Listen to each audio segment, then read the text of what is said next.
My dad. There are many things I could say about my dad, and all of them would fall short of telling you exactly just what kind of man, husband, father my dad was. My father was my hero. He was the person I wanted to grow up to be like once I was old enough to know who I should want to be like. So today I'd like to tell you about my father, about his life, and who he was in order to remember him. My father was Edwin Michael Lofton. He was born in Natchez, Mississippi, the son of Howard and Virginia Lofton. He had one brother, Billy Lofton, and he was married to my mother, Sandra Lofton, for 43 years before being called home.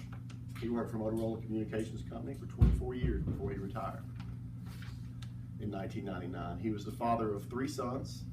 He was preceded in death by his son, Brian Lofton, and survived by his sons, Ben and Josh Lofton. My father taught my brother and I what it meant to be a man. He told us always to look a man in the eye when shaking his hand. He taught us to always tell the truth, even if it's uncomfortable. And the principles are only truly important if we hold to them when it's absolutely inconvenient for you. He loved my mother very much, especially in the hard times, and I saw that and learned what it meant to be a husband. He showed me that in order to love and lead your family, you had to sacrifice and serve them. He taught us, my brother and I, how to shoot a gun, how to field dress a deer, how to bait a hook. He was a good dad. He loved to laugh and have a good time. He loved to travel, which he and my mom did on and off throughout their lives together.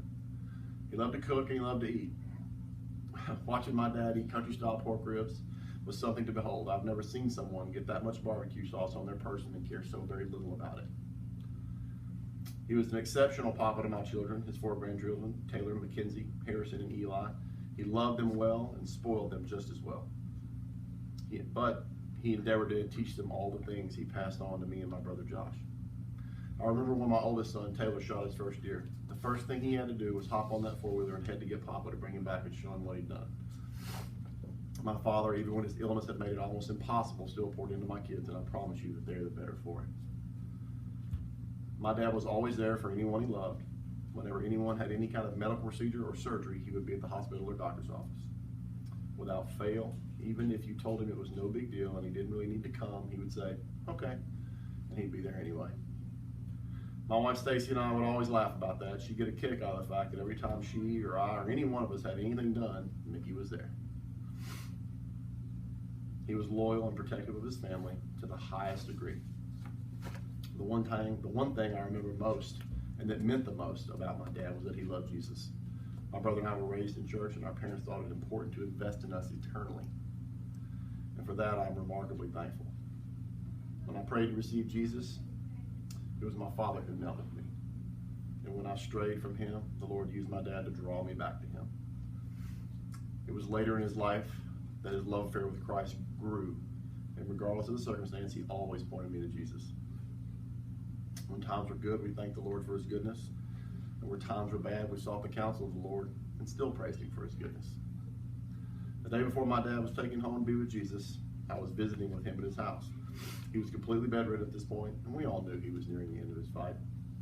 We were having a good visit. We FaceTimed with my brother Josh, and he seemed to be in good spirits.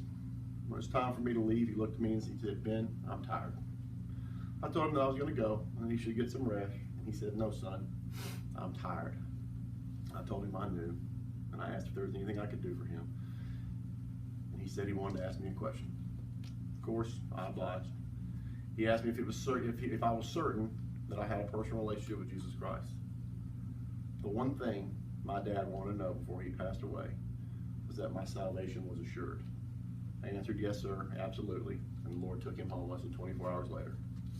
This was my dad. He wasn't perfect by any stretch of the imagination, but he was one of the best men that I knew. I'm now 40 years old, and I still hope that I grow up to be like him. I hope and pray that he was proud of the man I had become, because I am proud to be his son. And in celebration of his life and in his honor, I would like to ask each and every one of you one question. Do you know that Jesus Christ is your personal Lord and Savior? If not, I would love nothing more than to tell you about the Jesus that my dad taught me about.